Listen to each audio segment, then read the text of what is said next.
नमस्कार दोस्तों, प्रेम की बात में आप सभी का स्वागत है। उम्मीद करता हूँ आप सभी बेहतर हैं। कल ही हमने एनडीए के सीटों के समीकरण को लेकर बात की और जब आप उस वीडियो को देखिएगा तो लगभग ये बात क्लियर हो जाएगी कि एनडीए के अंदर सीटों का समीकरण लगभग फाइनल है।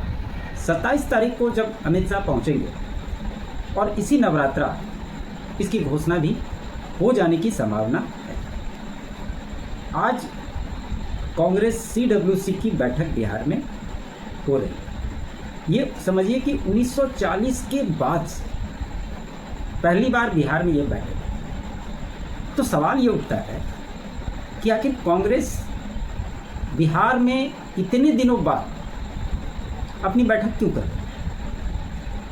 आपने देखा होगा कि हाल ही के दिनों में राहुल गांधी ने जो वोट चोर गद्दी छोड़ का नारा लगवाया, उसके बाद वो कहाँ की यात्रा किया? 16 दिन बिहार घूमा और उनके साथ में महागठबंधन के चाहे तेजस्वी यादव हों, लेफ्ट की जितनी पार्टियां हों, मुकेश सहनी हों, ये सारे लोग आपको नजर आए। लेकिन कहीं ना कहीं जब उसमें तेजस्वी यादव ने ये बयान दिया कि राहुल गांधी अगले प्रधानमंत्री होंगे, तो उनकी मंशा क्या थी? उन्होंने ये सोचा कि जैसे मैं कहूँगा कि राहुल गांधी प्रधानमंत्री बनेंगे, तो राहुल गांधी भी कहेंगे कि तेजस्वी यादव अगले बिहार के मुख्यमंत्री बनेंगे। और आप जब पटना में घूमेंगे, क्योंकि मैं यहाँ रहता हूँ, बिहार को अच्छे से जानता हूँ, यहीं का हूँ, इसलिए इस बात को मैं कह सकता हूँ।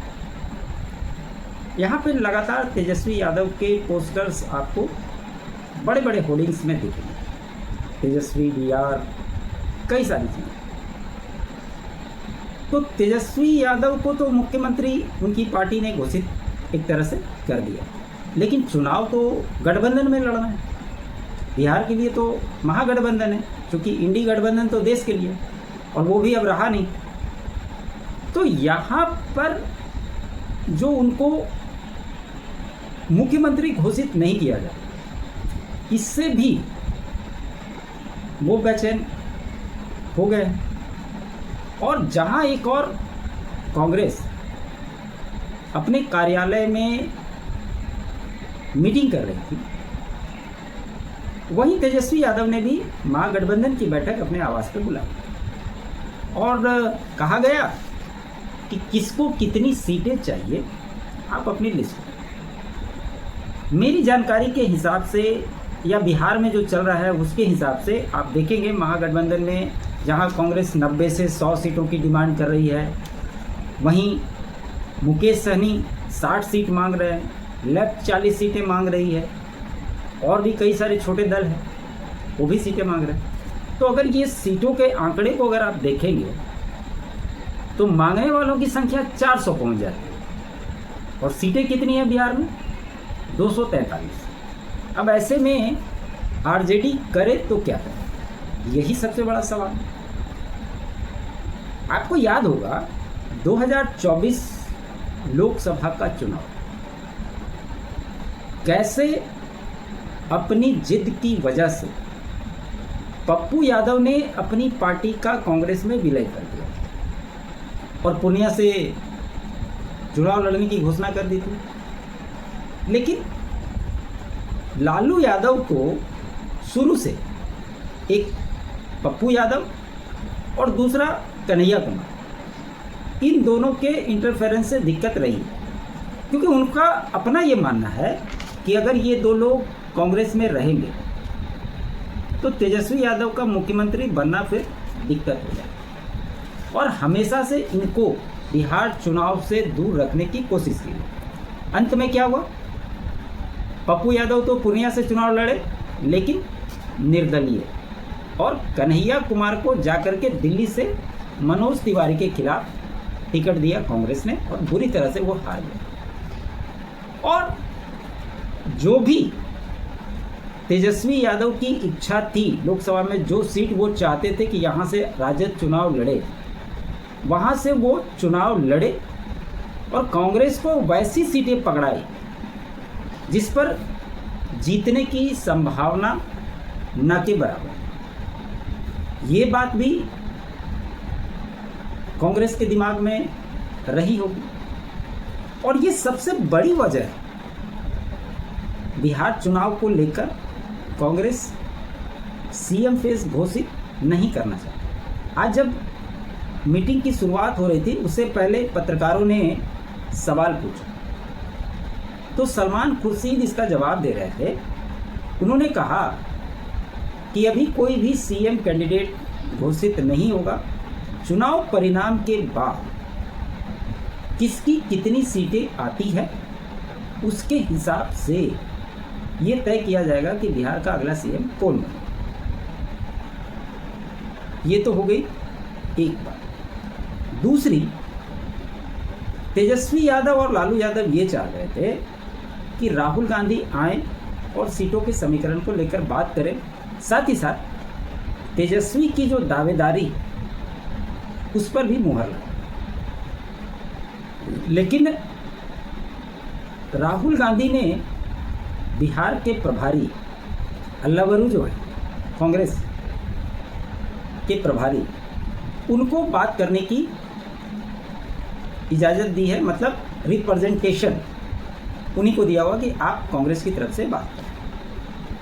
और कांग्रेस के जितने भी नेता हैं उनको ये लगता है कि राहुल गांधी जिस प्रकार से बिहार का दौरा कर रहे हैं, आपको याद होगा कि एक CWC की बैठक हुई थी तेलंगाना में और उसके बाद तेलंगाना चुनाव कांग्रेस जीती और जो रेवंत रेड्डी अभी तेलंगाना के सीएम, उन्होंने केसीआर को बिहारी बताते हुए कहा था कि इनका डीएनए बिहार का है, ये जाति से कुर्मी जाति से आते हैं और तेलंगाना का डीएनए बिहार के डीएनए से बेहतर है। इस बात पर भी बहुत सारी कंट्रोवर्सी हुई थी और ये सारे नेता यहाँ पर पहुँचते हैं। आपने राहुल गांधी की यात्रा के दौरान भी देखा होगा, चाहे रेवंत रेड्डी हो, MK स्टालिन हो, इन्होंने हिंदू धर्म और सनातन को लेकर क्या कुछ कहा, ये कोई भी बात आप लोगों से छिपी नहीं। तो राहुल गांधी को ये जो गलतफहमी है कि मैं ये जो चिल्ला रहा हूँ वोट चोर गद्दी चोर, ये कार्यक्रम वो 2014 से करते चले। 19 में क्या कुछ कहा, 24 में क्या कहा, 14 में क्या कहा, ये सब भली बात ही बात है, उसको मैं दोहराऊंगा।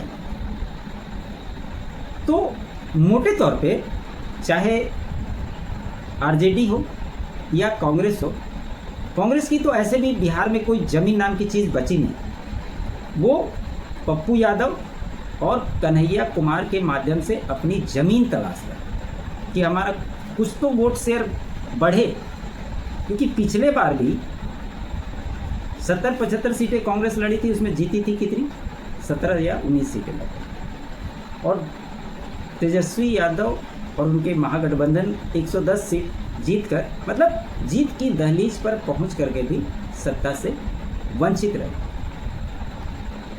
लेकिन उस बात को लोग लगातार कहते हैं। आज राजद के नेताओं को देखेंगे इस कार्यकाल के दौरान, तो ये बिहार की सबसे बड़ी पार्टी का तमगा अपनी पार्टी को देते हैं। वो ये बात भूल जाते हैं कि जब 2020 का चुनाव हुआ उसमें कहीं ना कहीं नीतीश कुमार की भी अहम भूमिका है। 15 में तो साथ में चुनाव लड़े, 20 में नीतीश कुमार भाजपा के साथ चुनाव लड़े, फिर चले गए, तो 15-17 महीनों तक आरजेडी के साथ सरकार चली, उसमें जॉब वाला मुद्दा उन्होंने पकड़ा था। लेकिन अभी के समय में जिस प्रकार से नीतीश कुमार घोषणाएं कर रहे हैं, चीज़ों को इम्प्लीमेंट कर रहे हैं, तो विपक्ष के पास एक तरह से बिहार के परिप्रेक्ष्य में कोई ऐसा मुद्दा दिखाई नहीं दे रहा जिस पर वो ताकत से लड़ सके। ये बात तो जग जाहिर है। इस देश की जितनी भी पार्टियां हैं, भाजपा को छोड़कर आप किसी को भी उठा लीजिए, चाहे वो किसी भी राज्य के दल हो, मुसलमानों की पॉलिटिक्स करने में उनको महारत हासिल, और सब दल यही चाहते हैं कि मुस्लिम वोट हमको मिले। लेकिन बिहार शुरू से जातिगत समीकरण में फंसा हुआ प्रदेश है, और यहाँ जातीय वोट बैंक को साधने के हिसाब से ही राजनीति होती है। और कई बार आपने देखा होगा कि मुस्लिम बाहुल इलाकों में भी जेडीयू हो चाहे बीजेपी हो जीत दर्ज कर लेती है। इसका सबसे बड़ा कारण यह है, इधर राजद को लगता है कि मुस्लिम हमारे वोटर हैं, कांग्रेस भी वही जमीन तलाश रही है कि मुस्लिम पूरा एक मुश्त हमको वोट मिले।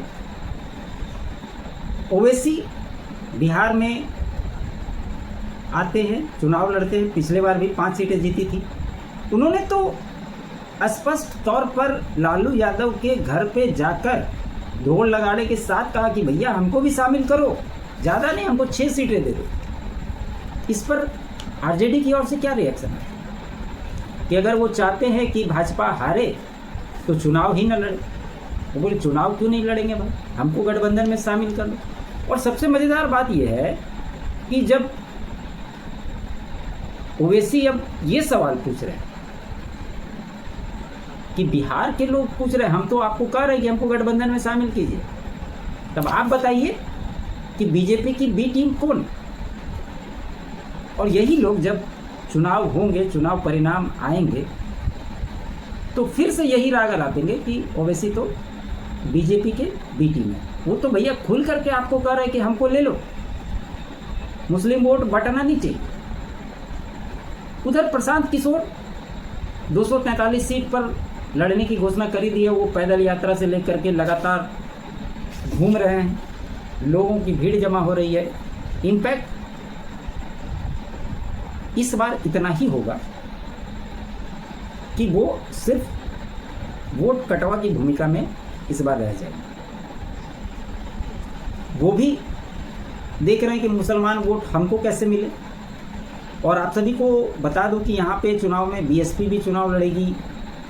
आम आदमी पार्टी ने भी घोषणा की है, कितनी सीट पे लड़ेगी ये तो अभी डिक्लेयर नहीं हुआ है, लेकिन घोषणा कर चुकी है। अब ऐसे में